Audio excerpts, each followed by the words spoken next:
So, I mean, you raised like two very large rounds after each other. November 2021, you raised $30 million, and now Mhm. it's $150 million in the last round last month. Mhm. Mhm. Um, can you tell me what the valuation was for the $150 million round? So actually the closing happened before, like we announced I later. see. Yeah. We don't disclose Okay. valuation, but it was pretty large. All right. We're today like the most valued or the I, most I valuable can imagine in the Maghreb at least. startup, no, in the whole North Africa, Egypt included.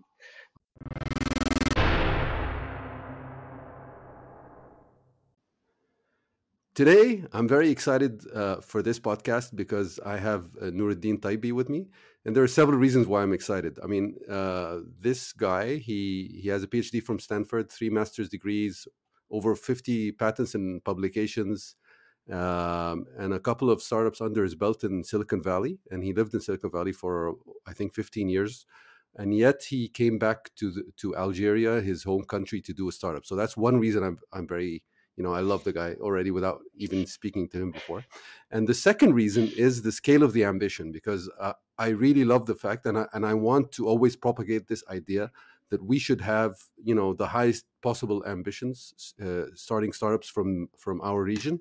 And really, his vision with Yassir is actually very much in that vein. So, without further ado, welcome, Nuruddin. Thank you, Ali, for having me. A really great pleasure to be with you, and hopefully the listeners will enjoy the discussion too.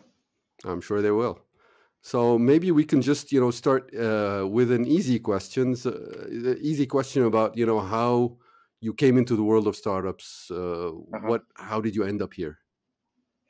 Oh, a series of accidents, I guess. Nothing planned. So you'll laugh, but kind of like my objective at some point was to become like a university professor. So didn't have in mind to become an entrepreneur at all. I think what made it so I was born and grew up in Algeria, so I got my engineering degree from there. And as I said, the goal was to become a university professor, and to do that, you have to get a PhD. So I Hmm. applied for grad school in the U.S., and that's how I actually made it to the U.S. But ended up at Stanford. And as you know, like Stanford is kind of like the birthplace of Silicon Valley. Yeah, Actually, like if you look at like really staggering numbers, like in terms of like the impact of that university on the high tech entrepreneurship scene worldwide, not just like in the U.S. or in Silicon Valley. I remember indeed. there was a study back in 2014 or 2015 that came up that showed that over 40,000 companies were created by Stanford alumni since the 1950s. And these companies not only employ 6 million people, over 6 million people today, but generate around $3 trillion in revenues. So if that was a country, it would be the sixth largest economy in the world, which is huge. I mean, this is Incredible. one institution. So really, I mean, like as I was doing my grad school, like it was contagious. I mean, like everyone was talking about building things, and of course, like you see the success stories that were coming out, and so, yeah, it was just addictive, to be honest. Addictive in a sense that when you're in an environment that pushes you forward, Hmm. you kind of subconsciously do it. And two, like the fact that you see the impact of what you're building immediately, I think is like very rewarding. So yeah, really kind of like the backstory story, but like I didn't do it honestly, like directly out of Grad school. once I got my PhD. Yeah, I did have a corporate experience at Intel for many years, but that Mm, corporate experience actually was extremely helpful because it was it was startup like, which allowed me to actually learn quite a bit. So I was part of a division called Intel Labs, which is the R&D yeah. division of Intel. I work And for the way Intel it too, by worked, the way. So, okay, so yeah. I and the mean, way it actually, yeah, the way it worked actually was like it started with small teams, like basically pitching an idea to upper management.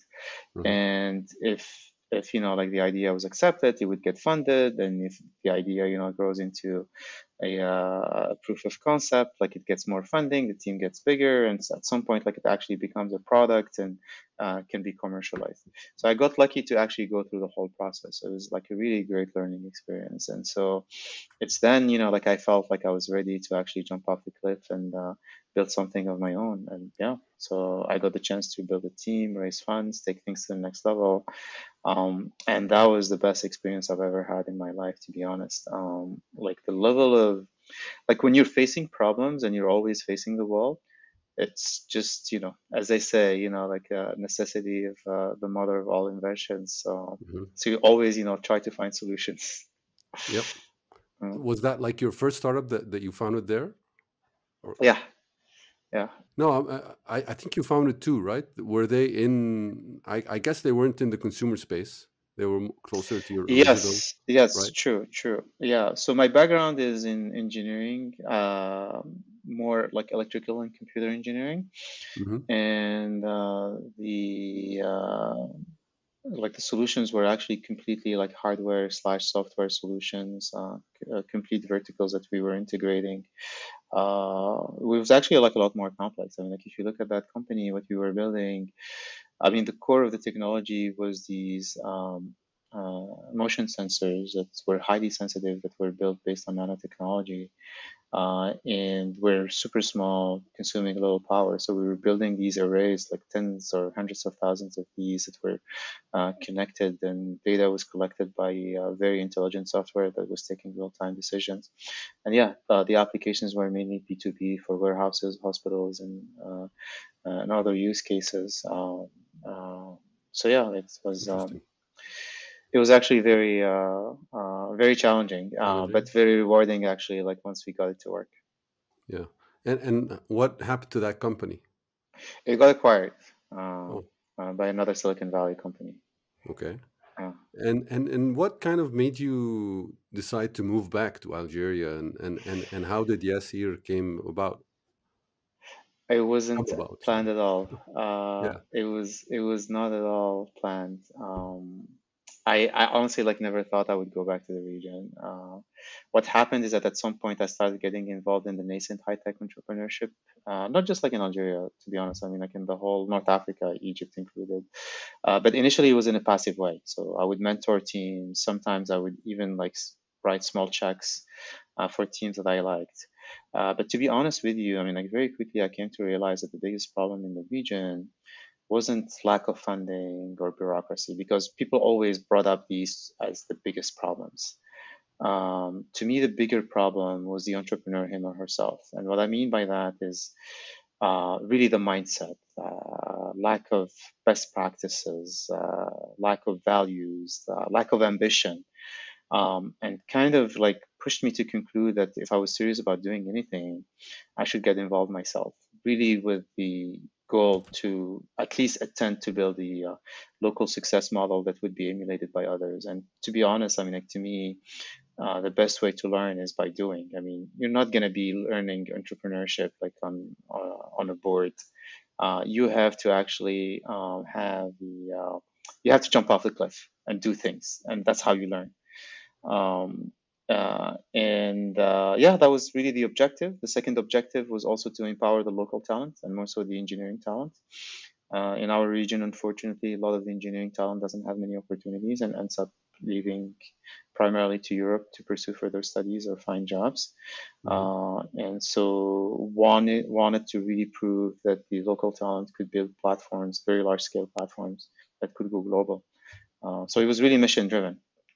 And then the business model is another story. Okay. Yeah. Tell me about Uh, that. I mean, and the uh, business idea itself. I mean, where how it started.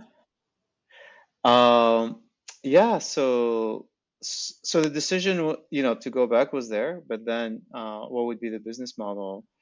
And literally started with an anecdote. I was visiting a very good friend of mine who owns one of the largest juice companies in the region, and while I was in his office, this guy comes in Turns out this guy owned one of the biggest distribution companies for agri-food products in Algeria. And so discussion with him was super interesting. I mean, turned out that this guy like barely had any education, literally like an elementary school dropout. If you look at like the company that he was able to build, the processes, it was pretty impressive.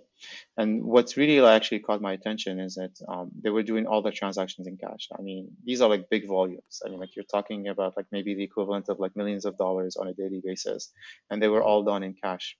To the point that they would actually not count the bills. They would actually weigh the money. So they would know, say, for instance, how much like $1 million weighs and the volume is, and that's how they would do it. And to me, I'm like, if there's so much cash out there, if one can tap into it, it could be a huge opportunity. So Hmm. started digging further into it, and the use of cash, like wasn't unique to this guy or to this company. I mean, if you look at like Africa in general today, has a little over $3 trillion in GDP. 72% of it is in the informal market in cash transaction. And even if you look at consumer expenditure, about $2 trillion expected to double up actually in the next few years, and most of it is in cash transaction in the informal market. And if you look Hmm. at like why cash is not because of a lack of a banking system. Banks are everywhere. It's just that people don't trust it. And the number one reason people, I mean, we need to say it, it's actually tax evasion. People don't want to see that traceability. Hmm. Um, and so that trickles down to the consumer. The consumer is like, why do I need to have a bank account and pay monthly fees if at the end of the month I have to withdraw all the cash to buy my milk or bread? And so what was interesting in the region we currently operate in, like the Maghreb region, and to a lesser extent, like also West Africa, on-demand services that we all know about around the world, like ride-hailing, food, grocery delivery, it was pretty much in existence. Hmm. And when we looked at the statistics, most people were spending their money. If you look at like the household spending, it was pretty much in transportation and food. Transportation because you have very big cities with very high density population, and Hmm. transportation is archaic. I mean, just look at Cairo, Algiers, Casablanca. They all have the same issue. And food, the average family size, just like if you just take North Africa, is around 6 people. And so a lot of mouths to feed. And so 80% of household salary actually goes into transportation and food. And so we were like, why don't we use on-demand services that solve important and immediate needs? And of course, if we execute well, we could have a very large user base that subconsciously trusts us. And really key here is trust. And because on-demand services are really aggregators, it will give us access to most of the cash that is actually circulating. And what's cool about this business model is that on-demand services are multi-sided marketplaces. So when you start offering payment services, you're not just offering them to your customers. You have the supply, who are the drivers and the couriers. You have the merchants that are working on your platform. Today, Hmm. we connect FMCGs, wholesalers, distributors, producers to the merchants. So it's a whole virtuous circle that we actually created through this. Hmm. And so when you offer payment services, you're touching everything. And when I say offer, it's not just like in terms of really like selling the service to all the sides of the marketplace. You could leverage them too. So, for instance, Hmm. something we're doing today is that we're using the drivers and the couriers as mobile agents to collect the cash and transfer it into electronic money. So yeah, it's a whole ecosystem that we've built through the execution, and that was kind of like the business model from day one. It just that when we started Interesting. executing, of course, we had to build it one block at a One time. step at a time. Yeah. Interesting. So, I mean, I was reading the recently published Forbes article Uh-huh. about Yassir, and they mentioned, like, they were telling the story from beginning to end, so to speak, to now, not to the end. We were still at the very beginning, but for the first Mhm. 4 or 5 years, and they said that you bootstrapped, you and your co-founder at the beginning, and then Sure. at 8 months in, you were profitable. And I was like, Sure. what?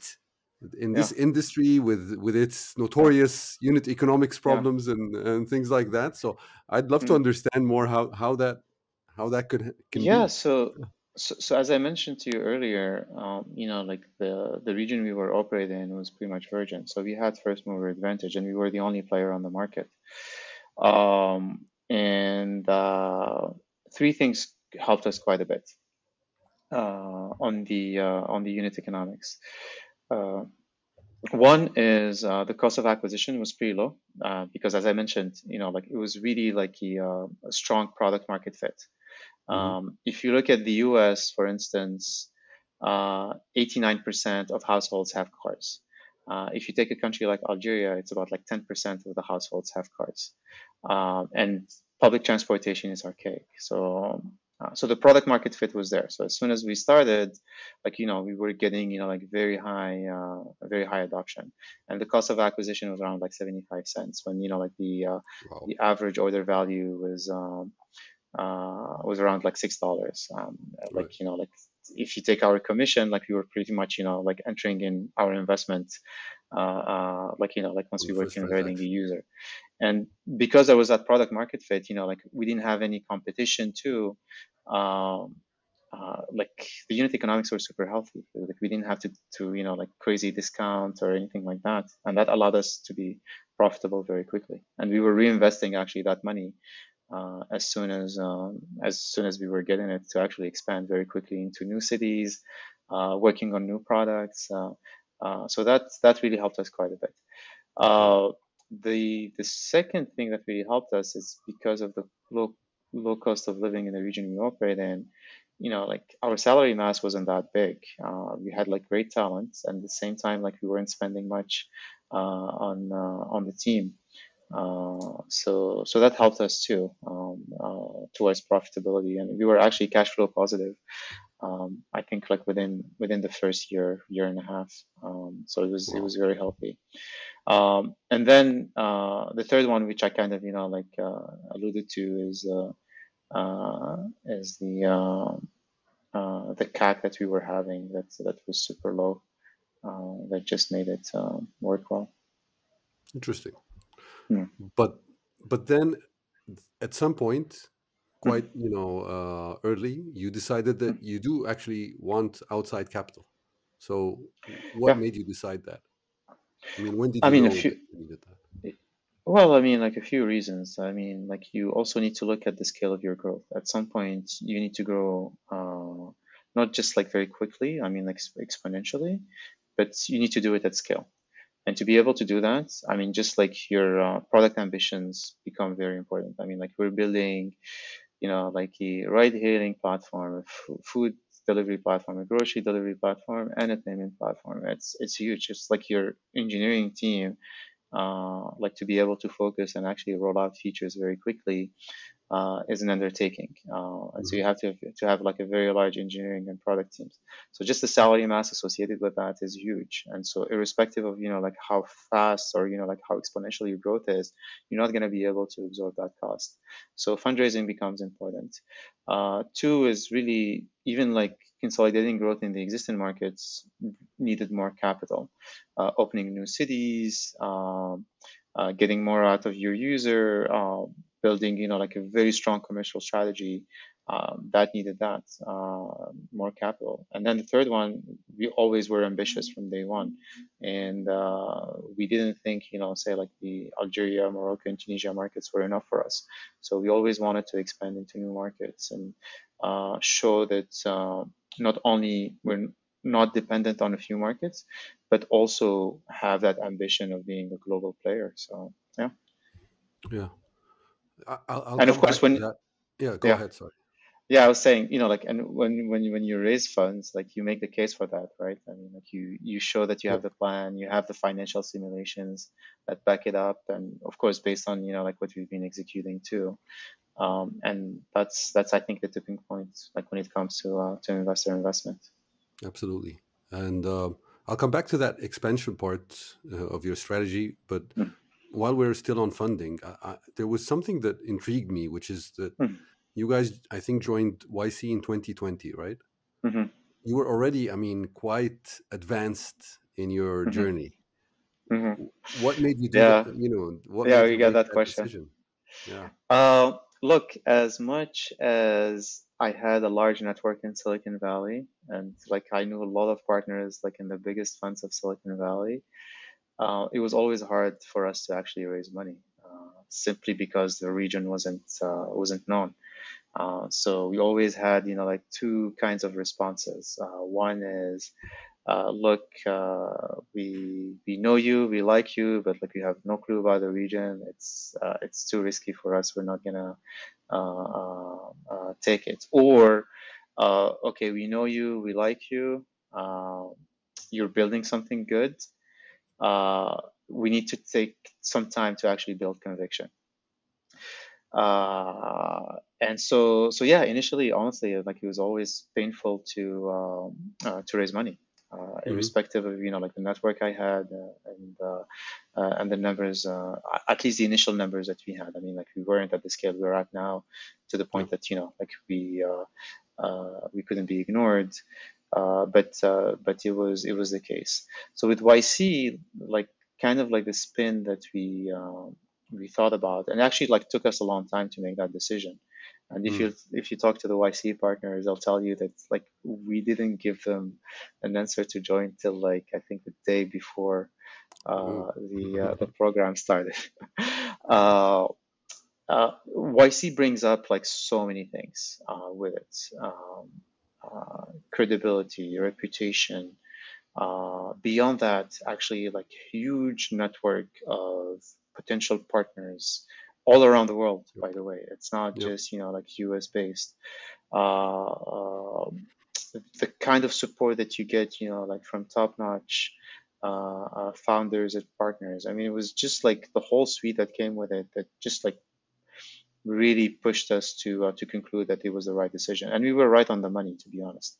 Right after YC, like it became like a lot easier to raise funds. The partnerships, perks that we got, like were like really of like huge impact on our growth. So yeah, it was. Yeah. I mean, like going back, I would have done it again, to You be still honest. do it. Yeah. Yeah. So, and that's, coming out of YCs when you raised your seed round, right? Yes.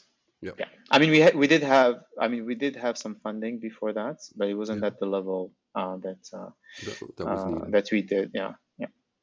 Yeah, and I'm guessing like the Algerian ecosystem, there aren't any like local venture capital firms that you could depend on, right? You had to No, look outside. no, exactly. I mean, from day one, actually, that was one of the, like initially, like I wanted to be like a purist, so I wanted even the funding to come from the region. Hmm. And yeah, so I mean, although like there aren't, like any VC firms, I started reaching out, like to people that could actually fund, but like no one was interested. Like actually, like no one was buying it. Like they're like, like you're just wasting your time. Yep. Yep. Totally. uh, and yeah, so I had to go back and tap into my network to be Right. able to do it. Yeah. Yeah, I can imagine, what you went through. Yeah. So I mean, while since we were just talking about your expansion, I was Uh-huh. saving that question for later, Uh-huh. but you brought it Uh-huh. up. I'm just amazed by the scope of your expansion. So you guys are opening up in different countries and Uh-huh. simultaneously working on adding new services. Mhm. uh, and that's, I mean, people don't typically do that. They typically either go deep first and then start wide, or they Mhm. go wide. But Mhm. you've been very early on in the Yeah. story. You've been going to Morocco, Uh-huh. Tunis, etc. So I mean, what's the thought process that went behind that? Why did you adopt this strategy?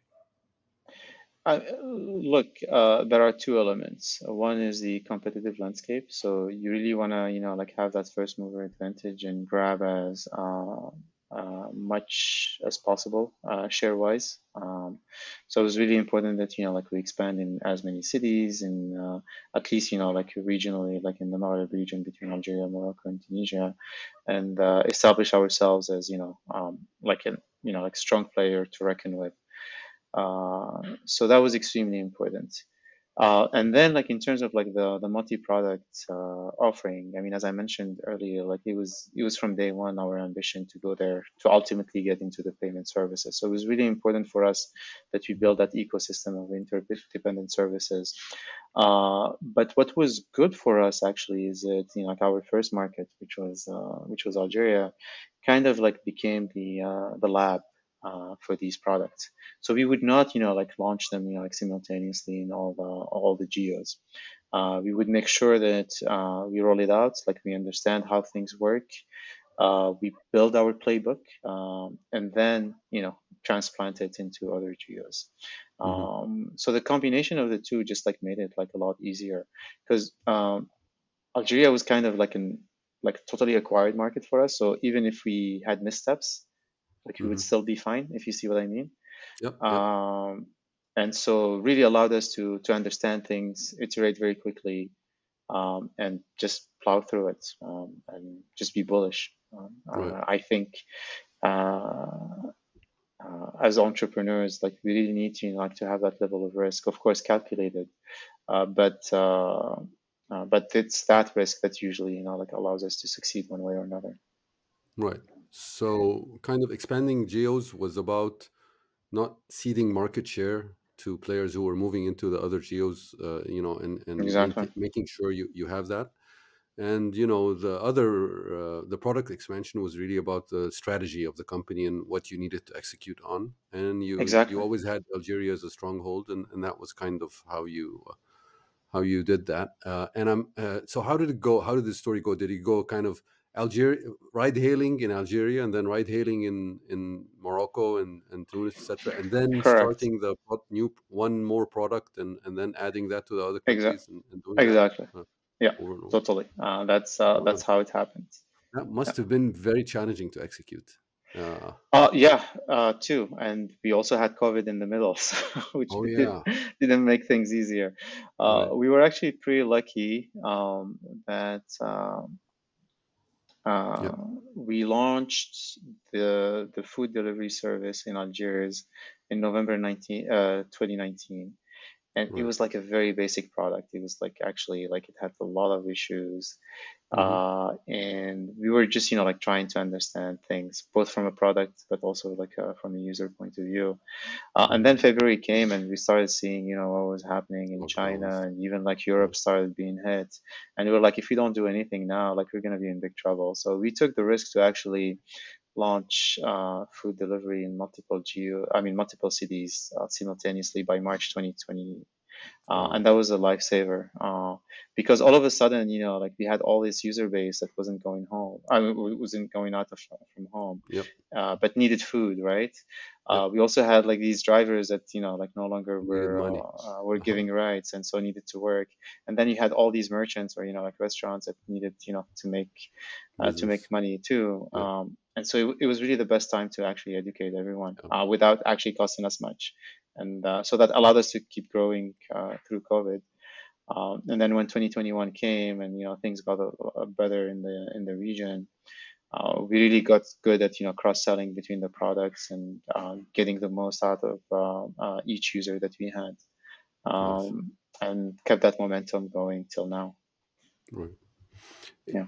And what have been the biggest challenges? I mean, operating in a place, in a country like Algeria or Morocco, as opposed to what the kind of challenges that would meet a startup in the US, since you've done both. Mhm. How is it different? Uh, Different at many levels, to be honest. And to me, like the biggest difference, and I would say like the biggest challenge, is the mentality of the people in our region. Um, there are two things that, you know, I feel like are big impediments. One is the lack of ambition, and two is the lack of attention to details. The rest, honestly, I mean, like if you have, you know, like folks that have these two qualities or two values, like everything is surmountable. Bureaucracy, kind of like execution on the ground. Like uh, so to me, honestly, I mean, and it's still today. Like unfortunately, we have to say it's the quality of the talent that we get, and it's honestly like I don't blame people. It just our educational system pushes people to be like that. Our work environment, like the industry in itself, like pushes people to be around that. Always, like having someone on top of you, micromanaging you, kind of inhibiting, your creativity and Yeah, your agency. attention to yeah. Yep. And so yeah, being able to actually hire folks and identify these values and qualities in them was the most challenging thing. And as you Mm. grow, doing it at scale, it was even more challenging. So till today, to be honest. Yeah. Interesting. And I'm contrasting that with something you mentioned in, I think, the TechCrunch article, Mm, which is that you want to hire 100% of the technical talent from the region. mm, So yeah. how have you balanced these two, things against each Yeah. other? This challenge. It's not easy. Yeah. And actually, so we got to a point where it's getting super hard to get talent in from the region. And I'm not even talking about quality. I mean, even talking about quantity. We became the largest software developer in the whole Mara region within 3 years, which, like in one way, like we're of course proud of, but at the same time, we're not that big of a team. Just to tell you, like how underdeveloped the region is. Yep. What we started doing, like as I was alluding to it earlier, is that a lot of the talent ends up leaving the region to pursue further studies or find jobs elsewhere, and primarily in Europe. So now we're actually tapping into that talent that is from the region, that's like left and went to Europe and is working now like with the big tech companies in Europe, uh, Hmm. that identifies with the mission, that sees that we actually are building something strong, and like there is really like an objective, a mission, and a strategy and execution behind it. And yeah, so we're like for us, we're doing the other way around. Like we're actually bringing people back, Yep. Yep. and these are like experienced people that have already done it before, which like in like the industry we work in, it's super important to have like folks that have Absolutely. done it before. At some point, like especially if you are in the growth stage, you don't have the time to reinvent the wheel. You need to have folks that Yep. boom, like from day one, come in and execute. Yeah. Get it done. Yeah. Yeah, man. So you're kind of hiring the younger version of you. I mean, a younger youth, kind of getting them to I join don't. Yeah. you. Yeah.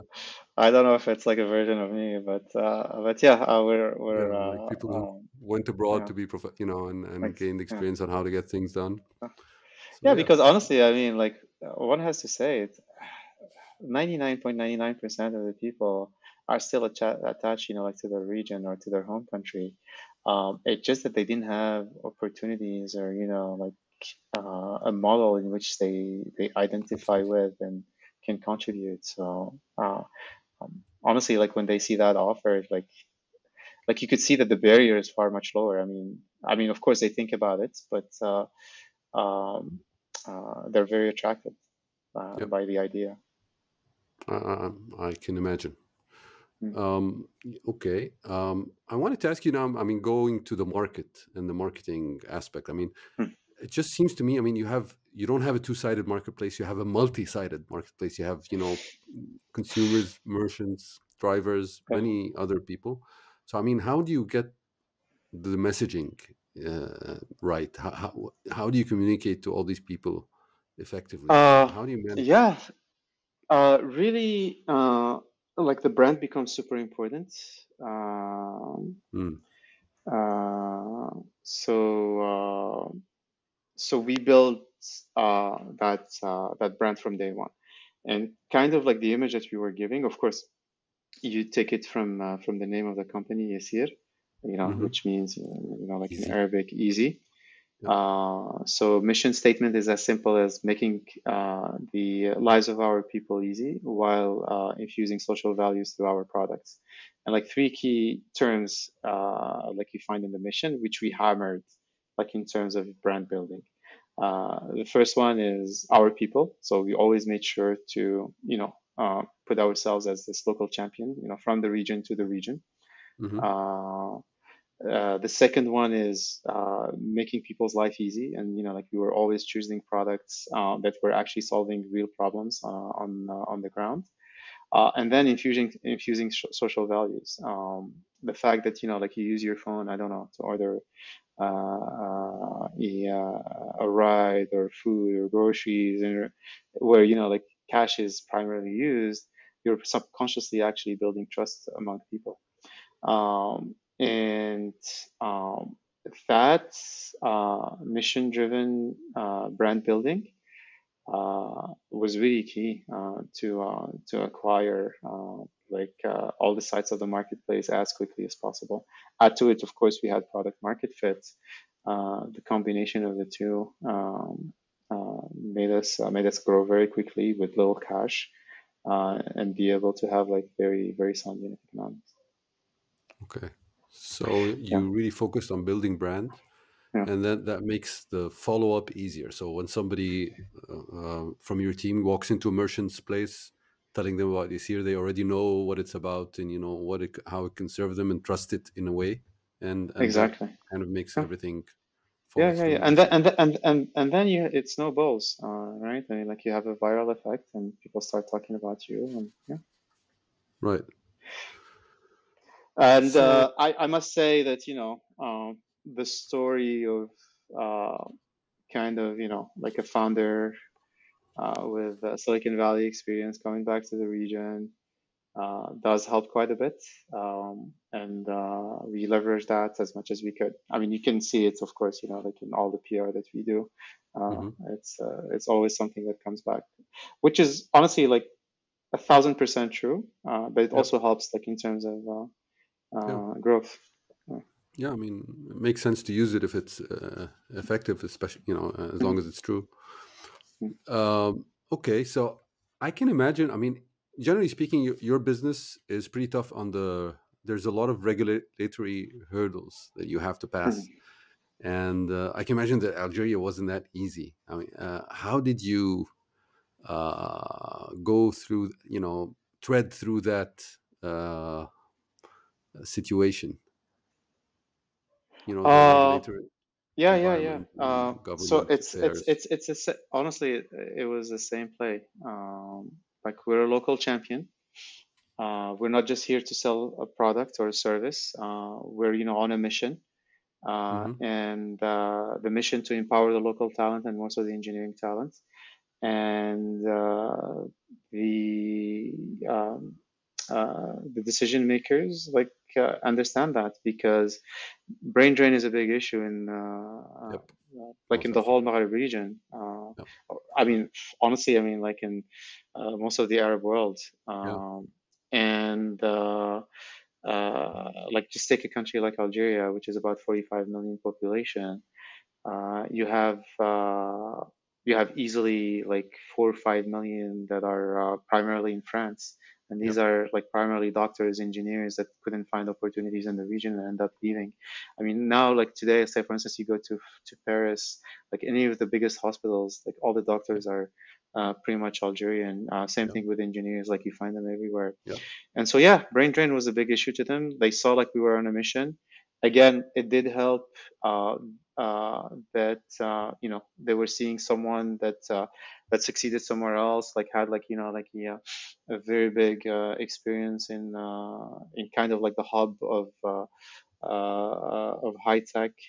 Um, and yeah, the story of like we're on a mission. Look at like how many indirect jobs that we created beyond like the engineering talent that we're attracting just made them listen to us.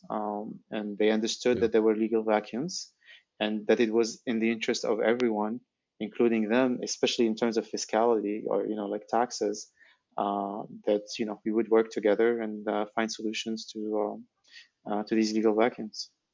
Right. So you were proactive in engaging them. You didn't use the kind of Uber Oh yeah, yeah. method of ask for Yeah, forgiveness later. Just go for it and ask for forgiveness. You didn't go for that. yeah.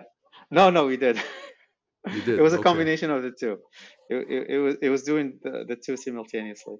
But it was part of the execution. It wasn't like, so we got to a point, now we have to do it. No, it was from Right. day one. It was part of the playbook. Okay. Yeah, Got it. which we repeat in each geo, by In the each way. country, huh? Yeah, yeah. So you hire And we do engineers in hire. Morocco and Yeah, Tunis. yeah. We hire engineering talent in each country we operate in. I mean, even Hmm. today, like we have operations in Senegal, so we have engineering talent in Senegal as Nice. well. It's part of the mission, really. But it also helps building, like that local champion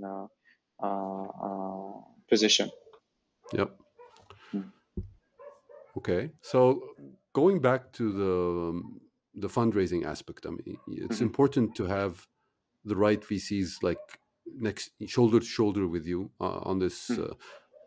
journey of yours. So Mhm. how did you choose the ones you ended up working with? How did you approach them? Yeah. Uh, how did you prepare for that? Well, I mean, there are two things. Of course, like in a fundraising process, you talk to as many firms as possible. So you kind of, like keep all your options Yep. open. And once you start getting traction, usually you kind of like narrow down like the number of firms that you want to carry on. And personally, I have like a simple test. Like the partners I talk to, uh, I'm like, are these people that I want to go to lunch with or not? Like, are these, like Mm. people that I want, like I would enjoy a conversation with or not? Yep. And really, I mean, like as simple as that. And I mean, like if you look at our investors today, especially the major ones, uh, we have affinity towards one another. Like when we see each other, we're happy. Hmm. We hug each other. Right. Like if we go for a coffee or lunch, like we share food in like the same plate. Yeah. It doesn't mean that, of course, like we all have fiduciary responsibilities and like we have to work towards Yep. Of those. course. But that importance of like having that personal connection to Yeah. me is worth like all the money in the world, to be honest. And it definitely was a criterion Hmm. in the decision making at the end. So, Any other criteria? uh, uh, well, I mean, of course, like how much you were raising, valuation, Evaluation, terms. the terms, and honestly, like it also goes back to the quality of the investors that you have. Yep. If you look, for instance, at like the last term sheet that we got, um, like in November. the fundraising that we had, Right. it was the cleanest term sheet I've ever seen in my life, and we didn't have to Nice. negotiate, to be honest. Oh, interesting. And to me, uh, that Special. was like worth, yeah, worth, like like anything Mm. that I mean, any it's a other very good maybe sign firm could. Yeah, yeah, for the relationship in the future. yeah. Yeah, I mean, and people I think discount to what extent business relationships are human relationships, and Oh how yeah, important it is to get that chemistry right between yeah, the yeah. people who are working on it. Exactly. Look, I mean, we tend to complicate things, and we think that like the more complex, the better it should be. But Hmm. honestly, at the end of the day, it's actually like we need to make things simple. And Right. the way like our fathers and grandfathers did things, it was just like a handshake, and like trusting one another. Yep. Yep. That's how we should do things here. And to be honest, I always tell people, it's like even if your trust is betrayed by someone, uh, one should not stop trusting others, Right. because like if like as soon as we start doing that, like we fail as a society. Yep. uh, and so yeah, And there's I'm so still much like old overhead and school. so much time lost and so much, Exactly. Yeah, the yeah, yeah. speed of trust is not to be messed with. Exactly. Yeah, Yeah. yeah, yeah. So I'm honestly like very old school when it comes to that, and I'm gonna continue to be. I think to me, honestly, like it's an important value, and people Hmm. always think that like because you're doing tech, that you should not be old school. Right. I don't see them as mutually exclusive. On the Yeah. contrary. Yeah. Agreed. Yeah. So, I mean, you raised like two very large rounds after each other. November 2021, you raised $30 million, and now Mhm. it's $150 million in the last round last month. Mhm. Mhm. Um, can you tell me what the valuation was for the $150 million round? So actually the closing happened before, like we announced later. Actually, yeah. We don't disclose Okay. valuation, but it was pretty large. All right. We're today like the most valued or the I, most I valuable can imagine in the Maghreb at least. startup, no, in the whole North Africa, Egypt included, Okay. and one of the most valuable actually in the whole. I would say like even EMEA region, like Right. Europe, Middle East, and Africa. And So I so can yeah. imagine just sorry, go ahead. Just No, go ahead. so Go I ahead. mean, like we're very strong, honestly, today. Congratulations. And what makes me happy is the fact that we've done it, like locally. And um, to Yeah. me, like I did believe in the dream initially, but I also saw the dream. Um, and when I see team members, like working like super late at night, like 1, 2 a.m., like preparing for the day after, and the drive is really ambition, nothing else. Like, Hmm. trying to make that dream reality. Yep. Yeah, that's the most important thing. Yeah. And like when I see these guys, I'm That, like, I that's cannot fail them. energizing. So, no, honestly, like I'm stuck. I cannot fail them. Yeah, I can And imagine. yeah. And the other thing also, Well, like we don't see much, although like it's changing now. Like we give like equity to our team members. I mean, like today, about like 15% of the total shares of the company go to the team members, which I think yeah. is super important. Like anyone that's participates in the success of something has to have a part of that success. Um, I'm a strong believer in that, and I'll never compromise when it comes to that. I'm glad you mentioned it as well. So, because I really think it's important for the whole ecosystem in our region to understand the importance of giving equity to the team that Oh yeah, pulls these long lights and really yeah, is yeah. a part of actually the Look, I mean, reason we all behind this succeed. success. Oh yeah, Yeah. yeah. We all succeed So thank together you or for fail mentioning together. that. Yeah. And I guess it's the typical structure when VCs from the US, where it's a Delaware company and you have the subsidiaries and all that, of course. Just for our Mhm. listeners to understand, how things need to get done. Oh yeah, Um, yeah. Of course, we can yeah, get into the organizational structure. And, yeah. yeah. So I mean, speaking of people who are like there till 1 a.m., 2 p.m., I mean, you have teams in several geos. You have teams building several products at the same time. You have different functions reporting into you. I can imagine. Mhm. Uh, how do you manage your time? How do you divide your time up? Oh What do man, you prioritize? How do you do that? it's crazy. So my days start at like 5 a.m. and they can easily end at like midnight, 1 a.m. So just to tell you, like Hmm. today we're talking. I went to bed at 5:15 a.m. and my first meeting was at 7 a.m. Ouch. Just to give you an idea. So Yeah. yeah, like very busy schedule, and it's pretty much like this all year round. Um, um, of course, like you delegate as much as possible, and as you keep growing, you need to have like people that you can rely on. You identify like the most important functions, and you need to trust. Of course, like there are feedback loops and processes that like allows you to measure the growth or the success of like each team member or each team. Hmm. And these are like like OKRs and KPIs that we include even in our BI, so like they're very visible, and we can Hmm. like tell what's happening immediately, and if like something is not working, we can remedy to it like very quickly. And yeah, that's what it is. I mean, So, today, I mean, as you can imagine, like I'm involved in like a bunch of things within the company. yep. One is product and engineering, because I'm an engineer by background, so I tend to try to gravitate towards that Hmm. a lot, which I think is really important because uh, usually, like companies, and this is, like something that you see statistically, and like for instance, VC firms are like very aware of that. Most of the successful companies are like founder driven. Yeah. And to me, honestly, like product is like one of the most, if not the most important thing in the success of a business like ours.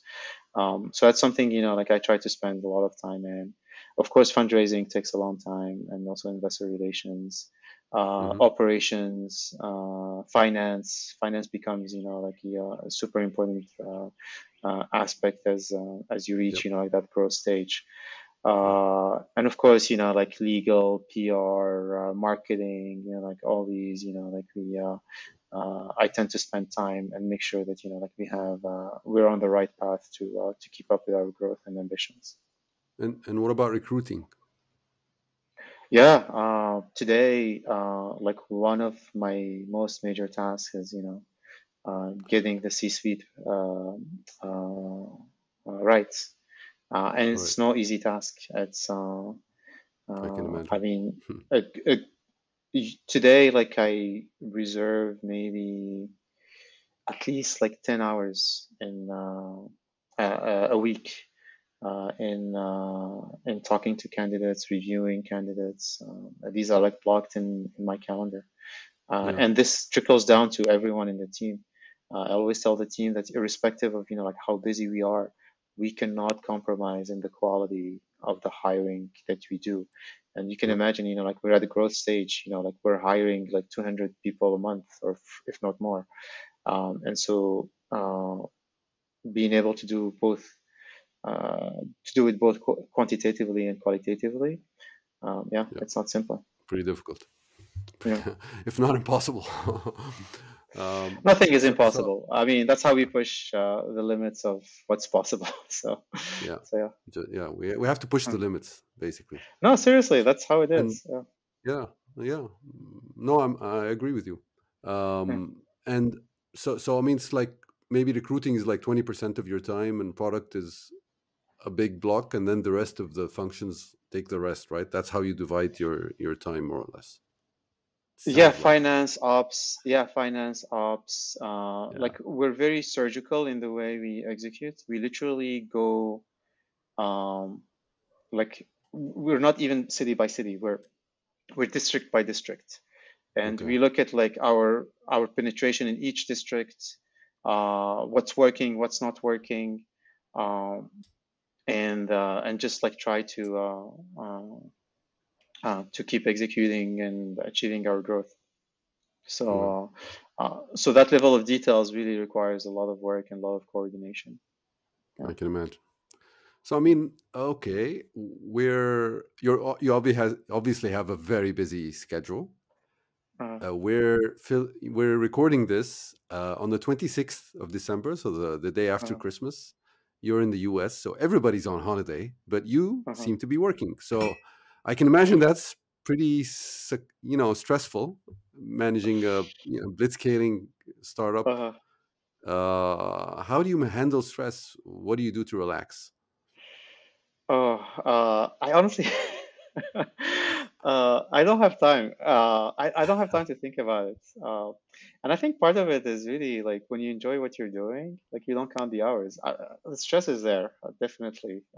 Hmm. But like when you enjoy what you're doing, it just like it's the best medicine or the best remedy to it. Yeah, And yeah, you yeah, just need to be, like goal driven, I think. yeah. I mean, reflecting on what you're saying, I mean, I think that when when work is fun, Mhm. then it's not stress per se. It's Exactly, actually like exactly. almost like Yeah, playing a sport. It has that yeah, aspect of it. You know, yeah, the aspect of achieving and maybe scoring a goal while you're playing football or something is actually fun.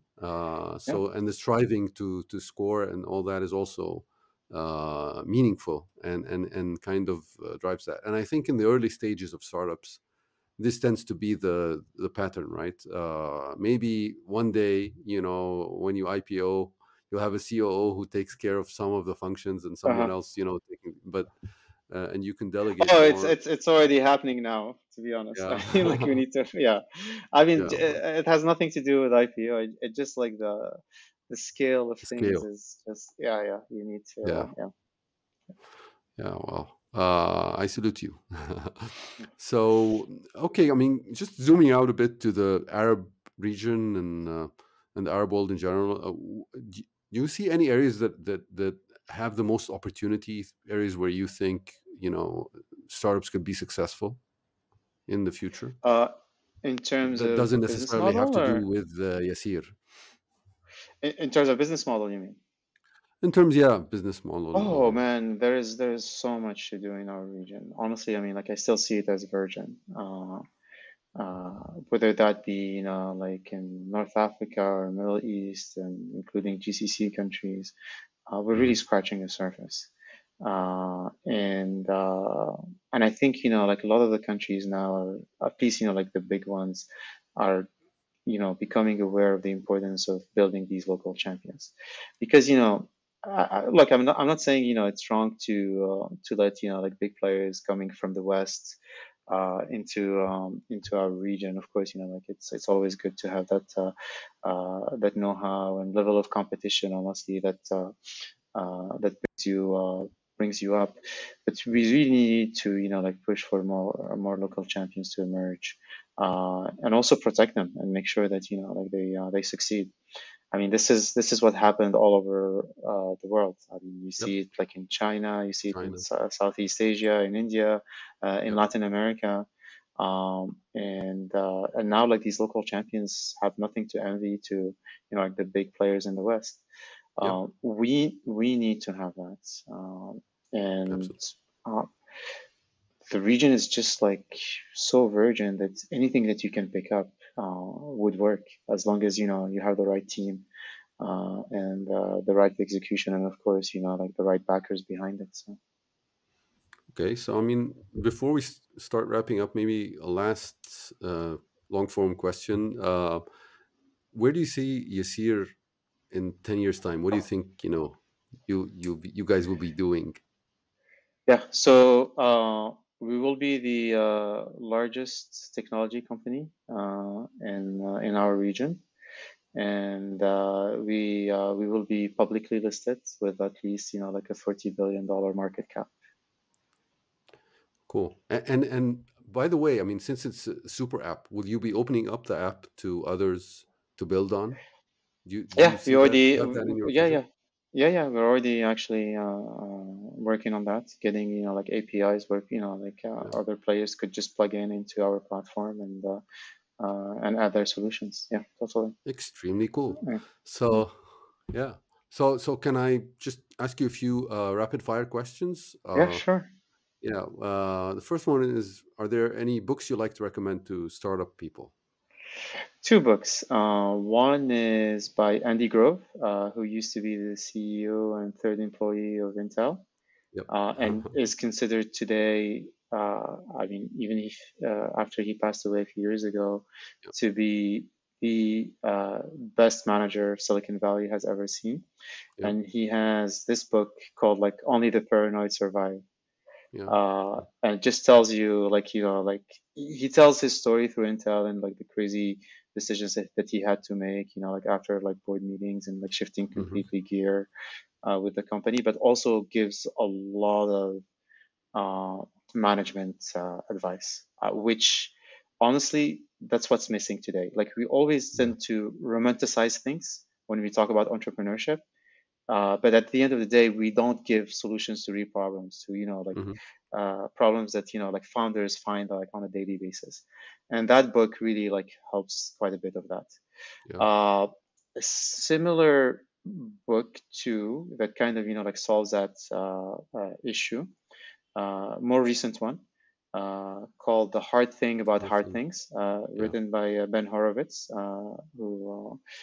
who's now like with Mark Andreessen, is a founding partner of Andreessen Horowitz and like Yep. early employee of Netscape, and uh, CEO of the first cloud company Yeah. in the world that was acquired by HP, Hmm. Loud Cloud.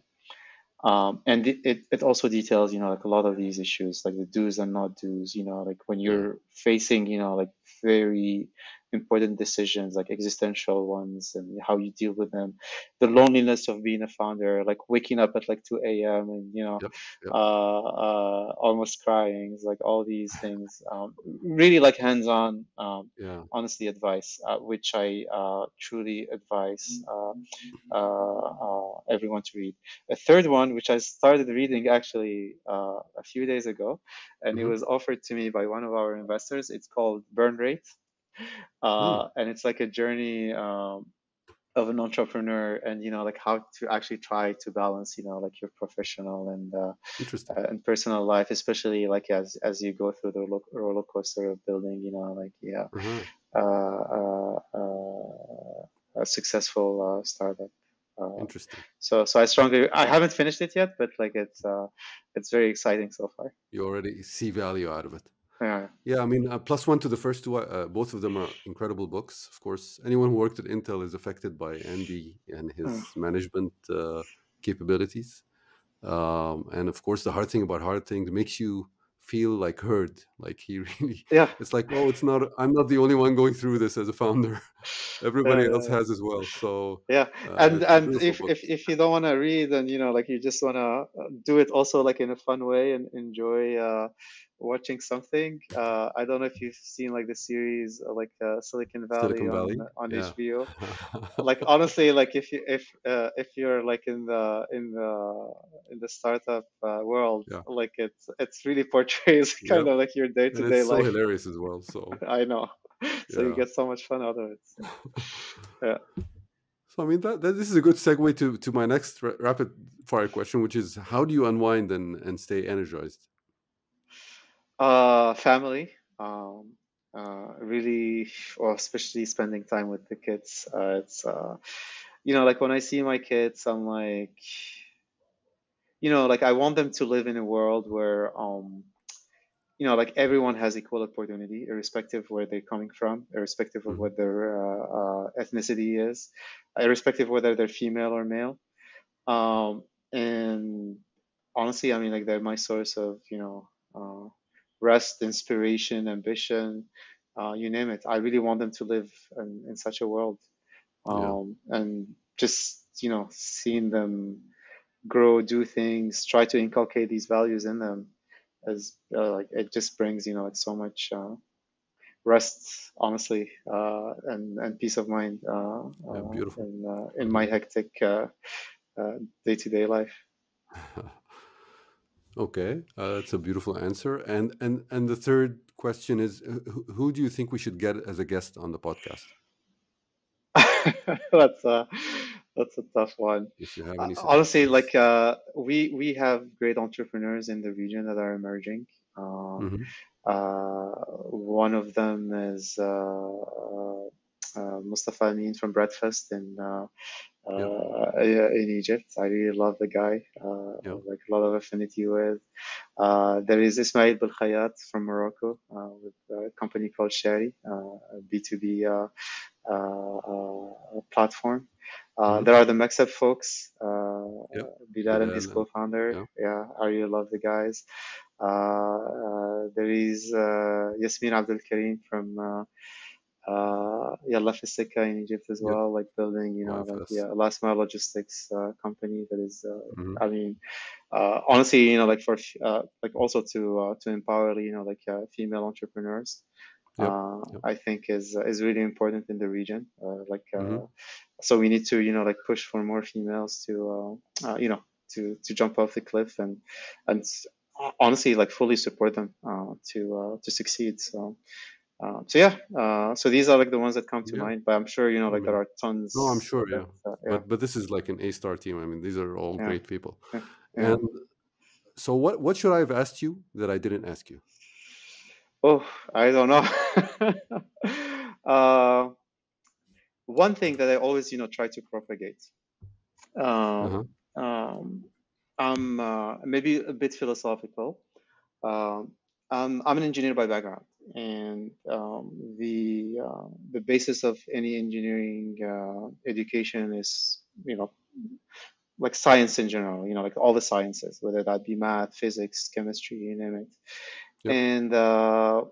And there's this like theory in physics, which I truly believe like it applies to people, to societies, to nations, to companies, and that's the theory of equilibrium, which simply states that like any entity is in equilibrium only when it reaches its state of minimum energy.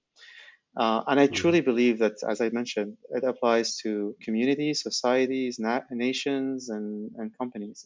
And what's say, like a community, society, nation, or a company that is in equilibrium? It's where actually, with a small effort, we can create a big impact. Mm. And to me, what allows us to do that is the value system, or what we call like in anthropology, culture in a society. Mhm. Like from an anthropological point of view, culture is defined as like an ensemble of values that a person finds since birth, and uses it as a primary capital, and will actually define subconsciously Yep. the impact that person will have in his or her society. And so if you have like a strong value system that is built on not just like moral values. I mean, moral values are Yeah. important, of course, What hard but work. hard Yeah. work, ambition, Right. creativity, self-confidence. Mhm. Uh, Honestly, like the rest will come. Money will come, intelligence will come, and yeah. So we need to push for that. I think Yeah. like to me is really like key to the success of, like, you want to build a company, uh, build a strong value system in it. Yeah. Wherein with a small effort you're gonna have a big impact. You want to build a community, you want to build a society, you want to build a nation. That's what you need. And look Here, at all here. the civilizations around the world. I mean, like since the beginning of humankind, really, what built civilizations wasn't money, wasn't uh, intelligence. It Yeah. was the value system, Right. and the rest will come with it. So, Yeah. That's a great thought to end with. yeah. And I always like to end with a note of gratitude. First of all, thank you for spending the time. And Thanks. secondly, to Likewise. ask you a closing question about, what is a gift that someone has given you in life that has had a positive effect on you? Well, the value system that my parents gave me. I think that's the most valuable thing that, or the most valuable gift I've ever had. And like values, you live them, right? So Yep. it just kind of the model that that they were offering us as kids, and we saw them as growing, and also like the stories of like the hardships that they've gone through their lives. I mean, I'm from Algeria, and like my parents grew up during the French colonization, and it wasn't easy for them. I mean, it wasn't, like education wasn't open to them the way it was open, like to French citizens. It was always hard.